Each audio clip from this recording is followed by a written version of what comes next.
जय मसीह की मेरे भाई बहनों। तो कैसे हैं आप मेरे प्रिय भाई बहनों? आशा है कि आप लोग बहुत ही स्वस्थ होंगे, मस्त होंगे, तो अच्छे होंगे। प्रभु आप सभी को बचा संभाल के रखेंगे।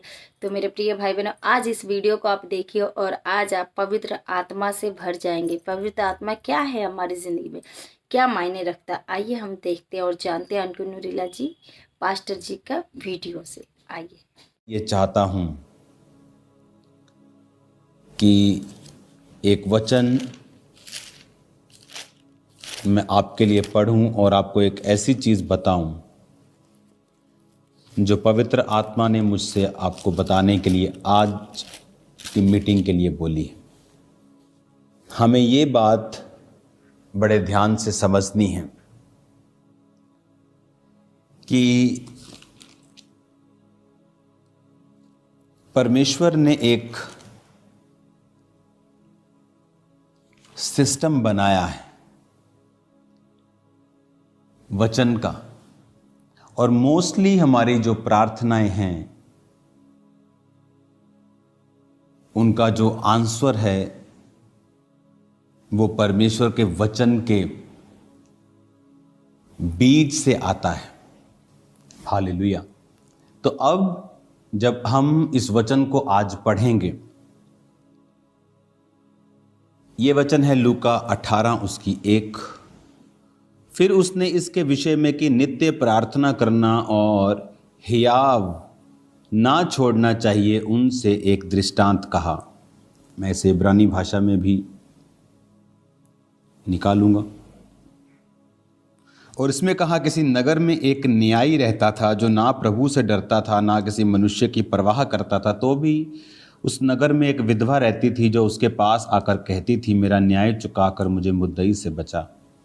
कुछ समय तक वह ना माना, परंतु अंत में मन में विचार कर कर कहा, यदि मैं ना परमेश्वर से डरता, यद्यपि ना मनुष्यों की परवाह करता हूँ, तो भी ये विधवा मुझे सताती रहती है, इसलिए मैं उसका न्याय चुकाऊंगा। कहीं ऐसा ना हो कि वो घड़ी घड़ी आकर मेरे नाक में दम करे।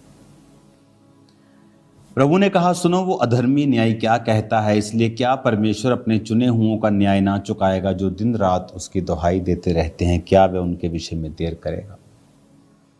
कितना सिंपल और कितना पावरफुल ये वर्ड है। परमेश्वर ने कहा, एक अधर्मी, अन्यायी क्या सोचता है? एक अधर्मी है जो प्रभु की नहीं डरता, किसी आदमी की परवाह नहीं करता।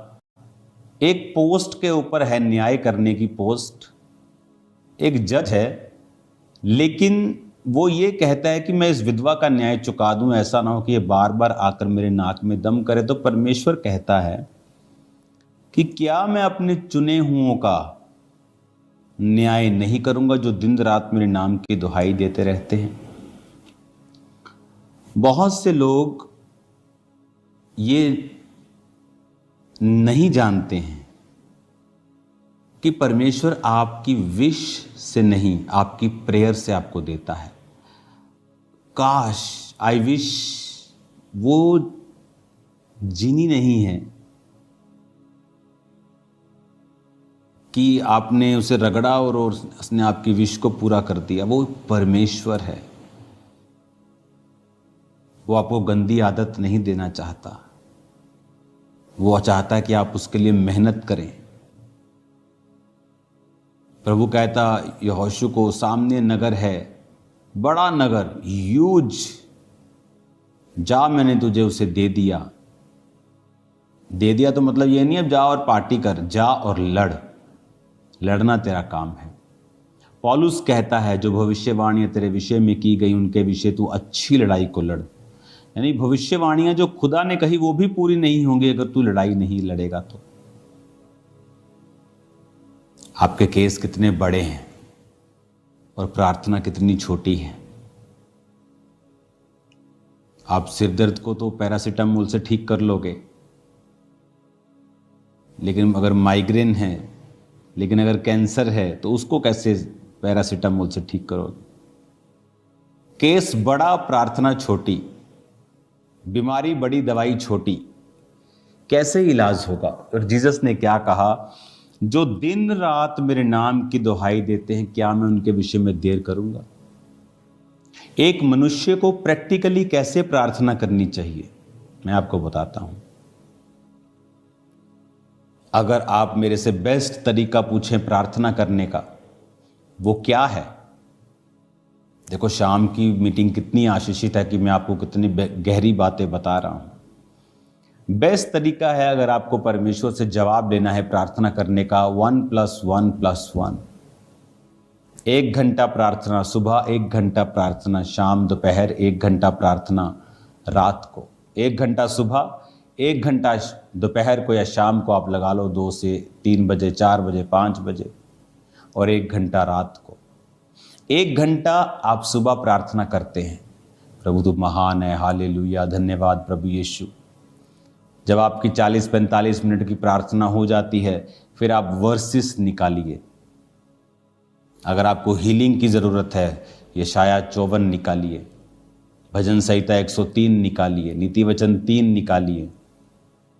जहाँ जहाँ परमेश्वर ने हीलिंग प्रॉमिसेस किए हैं बाइबल में, उन सब वर्सेस को निकालिए, उन्हें निकाल कर उन्हें पढ़िए प्रार्थना में ही।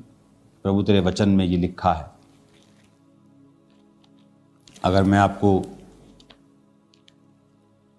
यशाया 40 पढ़िए, 28 से लेकर 31 तक। भजन संहिता 103 पढ़िए, जहाँ पर परमेश्वर ने लिखा है कि वो तेरे अधर्म को क्षमा करता है और तेरे रोगों को चंगा करता है।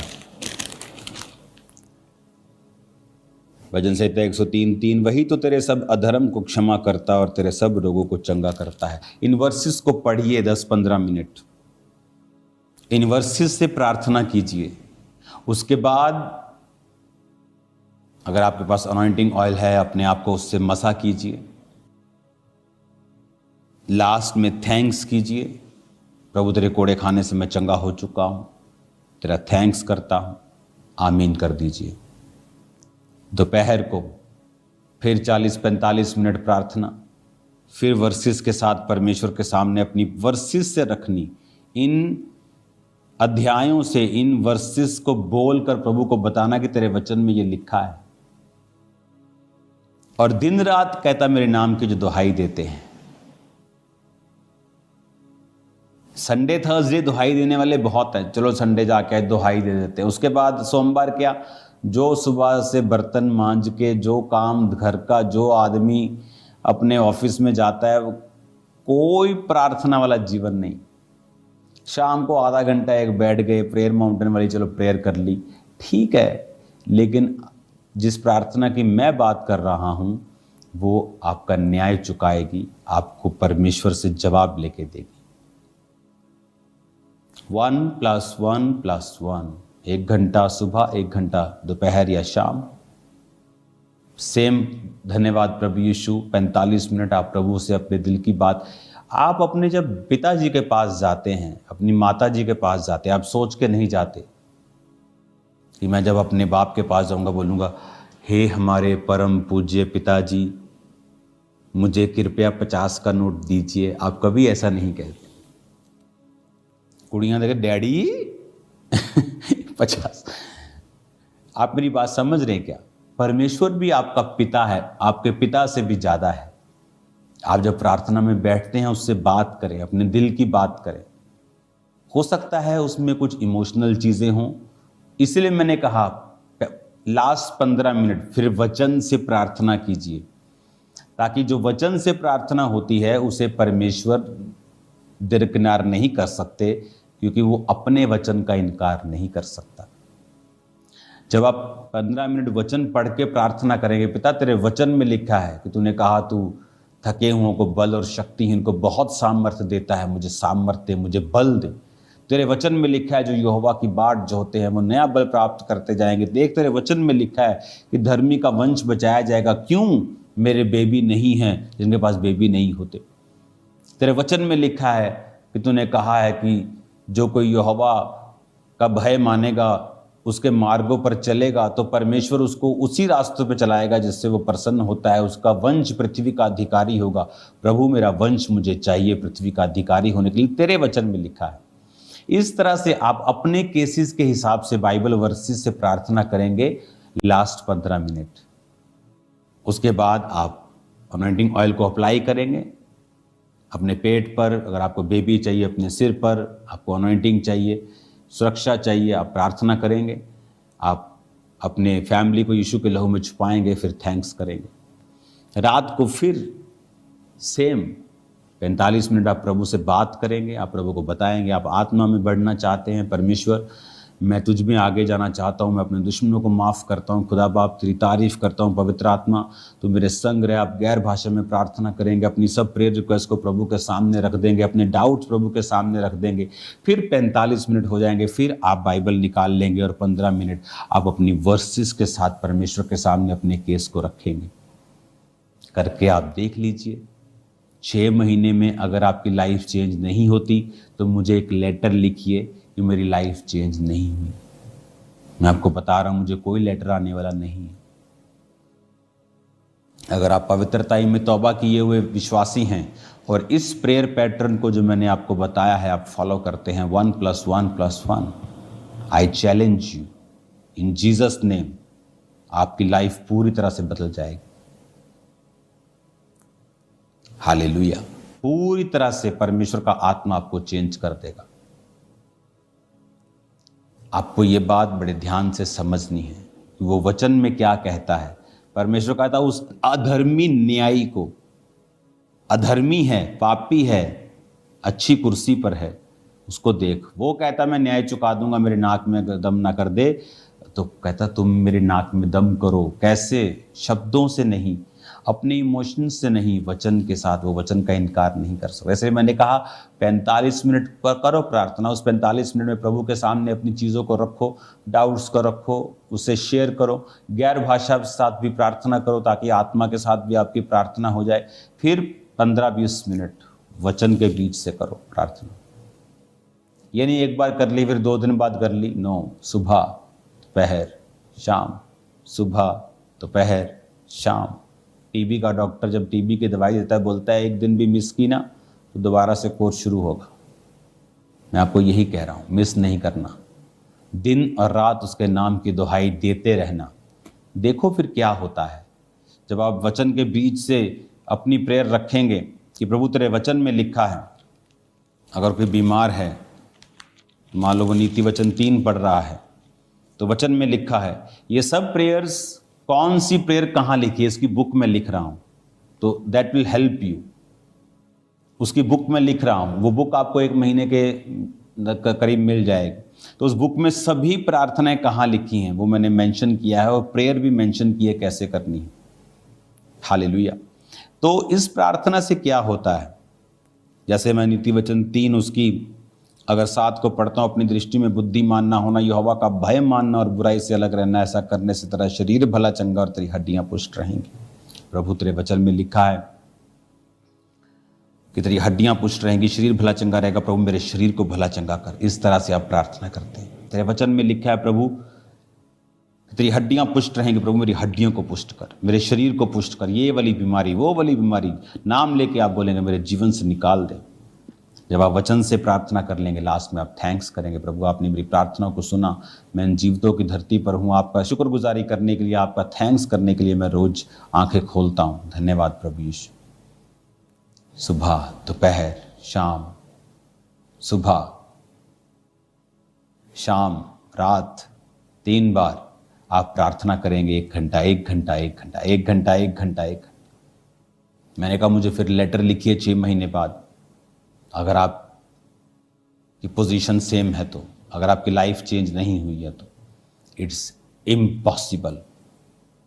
ये नहीं कि आप व्यभिचार में हो और आप 3 घंटे प्रार्थना करें और बोले कि प्रभु आपके साथ बात करेगा इस व्यभिचार को छोड़। आपके जीवन में बड़ा गुनाह कोई नहीं होना चाहिए। ये नहीं कि प्रार्थना जैसे छेद वाली थैली में सिक्के डाले और ऊपर से डाले और नीचे से निकली गए, वो मत करना। आपके जीवन में वो नहीं कि छोटी मोटी गलती हो गई थी आप सोचे कि प्रेयर का उत्तर नहीं आएगा, ऐसा नहीं है। लेकिन कोई बड़ा जानबूझकर किया हुआ गुनाह, चोरी, कोई व्यभिचार, किसी को गिराना, ऐसा आपकी लाइफ में नहीं होना चाहिए। 1+1+1। मैं वेट कर रहा हूं, ये वचन आपकी लाइफ को चेंज कर देगा। आप देखिए फिर, अगर आपका बच्चा नहीं प्रभु में है, 45 मिनट के बाद वंशों की प्रार्थना में वर्सेस के साथ कीजिए। बुक तो आपको जल्दी मिल जाएगी, आप बुक से जान पाएंगे कि वंश की प्रार्थना कहाँ करनी है, डर से मुक्ति के लिए कहाँ करनी है, डिप्रेशन से मुक्ति के लिए बाइबल में कहाँ वचन लिखा है, शारीरिक हीलिंग के लिए, फाइनेंशियल हीलिंग के लिए, कर्जे से मुक्ति के लिए, दोस्त के लिए कैसे प्रार्थना करनी, भाइयों के लिए, सब लिखा है उस बुक में, मिल जाएगी आपको। लेकिन इन वर्सेस को खुद पढ़िए, ढूंढिए, आगे बढ़िए, प्रेयर कीजिए, वो आपका न्याय चुकाने के लिए तैयार है। God bless you all. धन्यवाद मेरे प्रिय भाई बहनों। जय मसीह की। प्रभु आपको बहुत आशीष दे। God bless you.